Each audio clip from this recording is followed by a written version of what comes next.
सामने के मैंने होप सो कि आप लोग ठीक ठाक हो गए, बेहतरीन चल रहा होगा सबके एंड पे। बहुत दिनों के बाद आज हम आ रहे हैं और इंशाल्लाह आज के बाद आपको हमारी सीरीज़ जो है वो डेली बेस पे वीडियोस मिलती रहेंगी अबाउट अमेज़ॉन। बहुत सारे लोग अमेज़ॉन को छोड़ चुके हैं, ये कोई दुख की बात नहीं है, खुशी की बात है, अच्छी बात है कि जो लोग नहीं करना चाह रहे थे वो टाइम से आउट हो गए। बट अमेज़ॉन की मार्केट प्लेस के बारे में हम आज कुछ चीज़ें आइडेंटिफाई करेंगे और उनको ट्राई करेंगे कि क्या वो हमारे लिए प्रॉफिटेबल हो सकती हैं या नहीं हो सकती। सो उसके लिए सबसे पहली चीज़ जो है वो हमें देखनी है कि अमेज़ॉन ही क्यों आपको स्टार्ट करना चाहिए।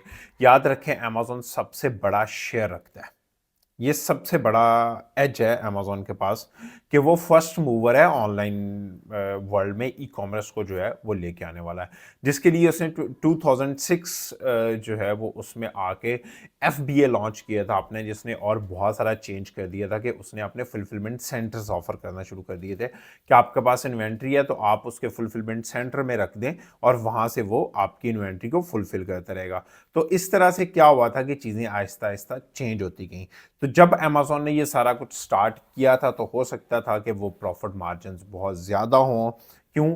फर्स्ट मूवर थे, कोई था नहीं। इवन दो आज से 2 4 5 साल पहले भी बहुत ज़्यादा प्रॉफिट मार्जिन्स थे, अभी लोगों को लगता है प्रॉफिट मार्जिन्स कम है। तो आज हम देखेंगे कि क्या 2025 में प्रॉफिटेबल है हमारे लिए अमेज़ॉन या नहीं। क्या हमें बीइंग फर्स्ट मूवर काम करना चाहिए इसमें या नहीं करना चाहिए, हमारी फर्स्ट प्रायोरिटी अमेज़ॉन होनी चाहिए या नहीं होनी चाहिए। तो यहाँ पे दो सिनेरियोस हम डिस्कस करेंगे। पहला सिनेरियो ये बनता है कि अगर हम फॉरेनर हैं, मीन हम किसी भी कंट्री में रह रहे हैं पाकिस्तान से हट के, यूरोपियन कंट्रीज में रह रहे हैं, अमेरिकन साइड्स पे रह रहे हैं या ऑस्ट्रेलियन साइड पे रह रहे हैं, तो हमारे पास ऑप्शंस कौन कौन सी हैं और हम इसको कैसे एक्सप्लोर कर सकते हैं और सेटल डाउन कर सकते हैं, वो हम स्टेप बाय स्टेप आज इंशाल्लाह हम देखेंगे। फिर उसके साथ हम देखेंगे कि मार्जिन्स क्या होते हैं, किस मार्केट प्लेस में कितना मार्जिन है और किस मार्केट प्लेस में कितना मार्जिन है और हम उसको कैसे लेके चल सकते हैं। पहली चीज आपने क्या करनी है कि सबसे टॉप प्रायोरिटी में स्टिल अगर आप सेल आउट करना चाह रहे हैं तो दैट इज यूएस मार्केट, जिसको अमेरिकन मार्केट बोला जाता है। यूएस या अमेरिकन मार्केट आपकी टॉप प्रायोरिटी क्यों है, ये चीज हम पहले देखते हैं।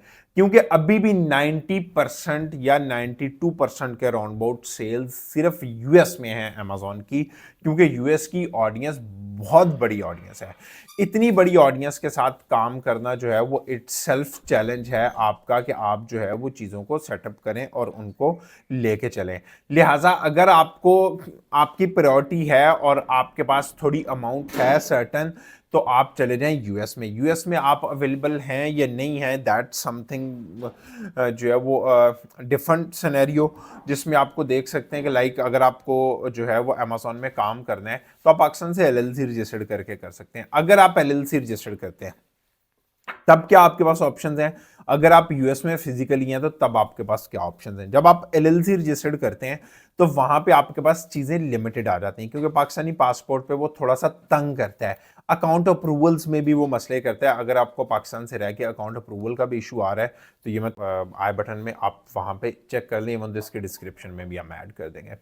फिर उसके साथ अगर आप अकाउंट बना लेते हैं, बट अकाउंट साइन अप करने से पहले अपनी प्रोडक्ट रिसर्च करें, फिर आप अपनी ब्रांड अप्रूवल्स ले लें, क्योंकि एलएलसी तो आपके पास रजिस्टर्ड होगी तो आपको ब्रांड अप्रूवल्स भी मिल जाती हैं। अगर वो भी नहीं मिल रही तो मैं इंशाल्लाह उसके लिए भी एक लिस्ट ऑफ प्रोडक्ट्स कंपाइल कर रहा हूँ कि जिनको आप स्टार्ट में सेल आउट कर सकते हैं, तो वो भी आप ज्वाइन कर सकते हैं। बट ये सारा कुछ हमारा एक पेड ग्रुप हम प्रिपेयर करें, आप उसमें ज्वाइन कर सकते हैं, तो वहां पे आपको जरूर मिलेंगी। सेकंड चीज जो आपके पास आती है वो आपके पास आती है कि रजिस्टर्ड कर लिया, अब हमने चलना क्या है, या तो होलसेल रह जाता है या वाइट लेबल रह जाता है। पीएल मैं कभी भी स्टार्ट में रिकमेंड नहीं करूंगा कि आप पाकिस्तान से बैठ के पहले दिन पीएल नहीं करें। पीएल ही होती है वाइट लेबल बेसिकली, कि आप 2 4 5 6 प्रोडक्ट्स टेस्ट कर लें, ऐसा ना करें कि एक ही प्रोडक्ट पे 5 10 हज़ार डॉलर लगा के और उसको देखते रहें। फिर सेकंड स्टेप है कि if we are in US तो हमारे पास क्या ऑप्शंस हैं। यूएस में आपके पास इंडिविजुअल अकाउंट है तो भी आपके पास काम करेगा, आपके पास जो है वो एलएलसी बेस्ड अकाउंट है तब भी आपके पास काम करेगा। और उससे हटके जो सबसे बड़ी चीज़ है जो आपको बेनिफिट रहेगी, जो आपको बेनिफिट देगी, दैट इज के आप फिजिकली खुद यूएस में, तो आपको कभी भी प्रेप सेंटर के इश्यूज नहीं आएंगे या आपको 3PL के जो है वो इश्यूज जो है वो नहीं आएंगे। 3PL के इश्यूज आपके सारे जो है वो इजीली रिजॉल्व हो जाएंगे। तो इसलिए आपने ये चीज़ भी साथ साथ अपना सिनेरियो रखना है कि आपको अगर यूएस में है तो आप ये एज ले सकते हैं और इसको सेटल डाउन कर सकते हैं। फिर तीसरी चीज़ ये होगी यूएस मार्केट। यूएस में फिजिकली अवेलेबल हैं तो आपका जो यूएस का एसएसएन है वो आपकी बहुत सारी चीज़ों को जो है वो अनलॉक कर देगा, बहुत सारी जो है वो चीज़ें आपके लिए इजी कर देगा। तो वो भी आपने एक साथ में चेक कर लेना है कि हाँ भी अगर आपका यूएसएस जो एसएसएन बेस्ड अकाउंट है तो आपको प्रोडक्ट काफ़ी हद तक अलाउ कर देगा। हाँ, अगर आपका पाकिस्तानी पासपोर्ट बेस्ड है वो आप यूएस में भी हैं तो तब भी थोड़ी रिस्ट्रिक्शंस जो है वो आएंगी, जिन रिस्ट्रिक्शंस को आपने माइंड में रखना है, बट वो निकल जाती हैं, ऐसा नहीं है। फिर उसके बाद अगर आप यूरोपियन मार्केट में आते हैं, यूरोपियन मार्केट में मैं कभी किसी बंदे को यूके सजेस्ट नहीं करूंगा। यूके सजेस्ट इसलिए नहीं करूंगा कि जब आप यूके पे जा रहे होते हैं ना तो 200% चांस है कि मार्केट बहुत छोटी है। तो ये आपने बहुत सारे और भी लोगों से, यूके के लोग वैसे ही बहुत कंजूस हैं, करीबन 30% के राउंड बोर्ड जो है वो वहाँ एशियंस बैठे हुए हैं। वो बेचारे पहले ही 1000 2000 $1500 $500 कमा के जो है ना वो पाउंड कमा के अपना गुजारा कर रहे होते हैं, वो कहाँ बड़ी शॉपिंग करेंगे। तो इसलिए यूके की मार्केट बहुत कम आपको सक्सेसफुल बनाती है, तो इसलिए यूके की मार्केट छोड़ दें। Second biggest market that is Germany.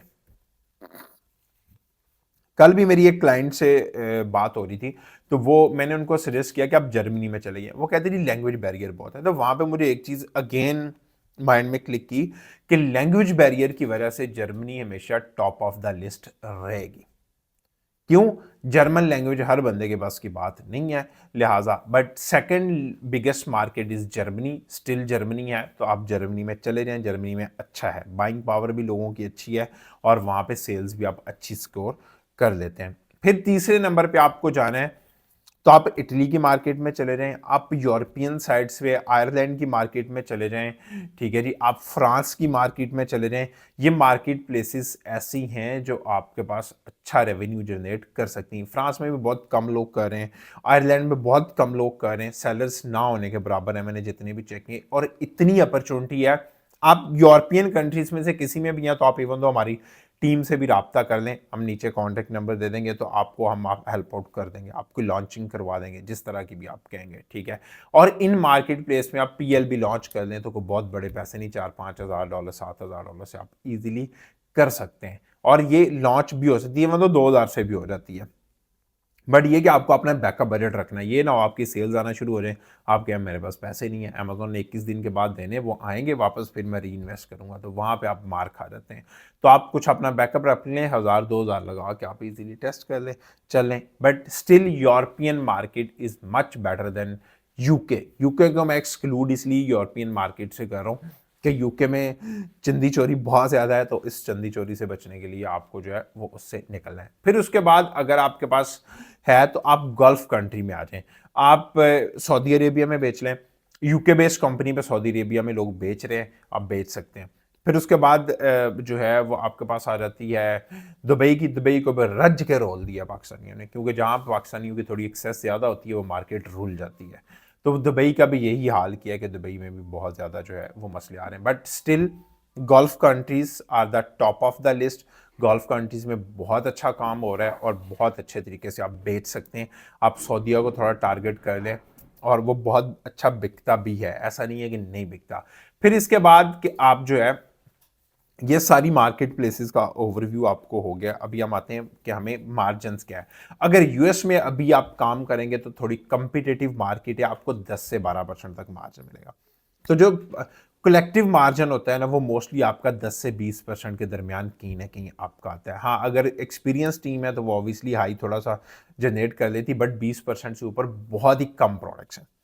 20% को भी मैं आपको बताता हूं कि मोस्टली जब हमें कैलकुलेट करने हैं कि 20% अगर आपको एक माह का प्रॉफिट मार्जिन आ रहा है, 10% पे हम चले जाते हैं, 20 पे भी नहीं जाते, तो मल्टीप्लाई बाय जब 12 करेंगे तो पीएनआर जब आपका बनता है, क्योंकि हम मोस्टली पीएनआर पे डिपेंड करते हैं कि साल के एंड पे हमने क्या जनरेट कर लिया।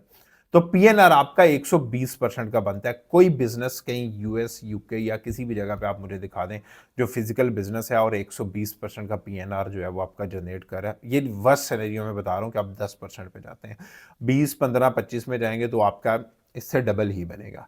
तो इसलिए आपको ये हमेशा प्रॉफिटेबल मार्केट प्लेस रहेगी, जो मर्जी कर ले। हाँ, अगर आपको थोड़ा सा इसका सेकंड एज देखना है, दैट इज वॉलमार्ट है। वॉलमार्ट थोड़ा इजीली अकाउंट नहीं देता, तो वहाँ पे आपको कंपटीशन भी थोड़ा कम मिलेगा। बट वॉलमार्ट ने भी आजकल थोड़ी सी चीज़ें रिस्ट्रिक्ट करके जो है वो लेके जाना शुरू कर दी हैं। तो इसलिए आपने जब भी स्टार्ट करना है थोड़ा सा अपना एनालिसिस करें। ये आपका अपना बिजनेस है, किसी का बिजनेस नहीं है कि आप किसी भी वीओ को देके कहें अच्छा जी सारा कुछ वो करेगा। क्यों वो करेगा? आप खुद इन्वॉल्व नहीं होंगे चीज़ों में, थोड़ा सा चेक एंड बैलेंस नहीं रखेंगे तो अमेजोन शायद आपके लिए इतना अच्छा काम नहीं करेगा। हाँ, बट ये कि अगर आप किसी को दे रहे हैं अकाउंट, किसी के साथ काम करें, तो थोड़ा ट्रस्ट रख के चलें उस पर। ऐसा नहीं करेंगे नहीं तो दे ही नहीं अकाउंट।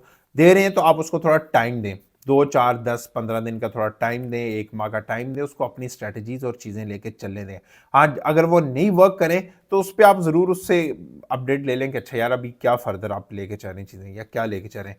बट ऐसा नहीं करें कि अगर आप किसी को अकाउंट के लिए, क्योंकि मेरे पास कल भी एक बच्चा आया था, वो किसी के साथ एज ए वीए काम कर रहा है। वीए के एंड पे भी थोड़ी सी गलती ये होती है कि उन्होंने मॉडल्स और चीज़ें बहुत अच्छे तरीके से सीखी नहीं होती, तो वो काम शुरू कर देते हैं। बट आप थोड़ा सा तसल्ली रख के चले, इंशाल्लाह जो है वो प्रॉफिटेबल है रहेगा। और जब तक ये टाइम बाय टाइम जो है वो जैसे मार्केट भी बढ़ती जाएगी, यहाँ पे शेयर भी जो है वो आपका बढ़ता रहेगा। अपना बहुत सारा ख्याल रखें। बाकी किसी किस्म की भी हेल्प आउट चाहिए हो तो नीचे नंबर मेरी टीम का दिया गया, आप रब्ता कर सकते हैं। Thank you. अल्लाह हाफिज़।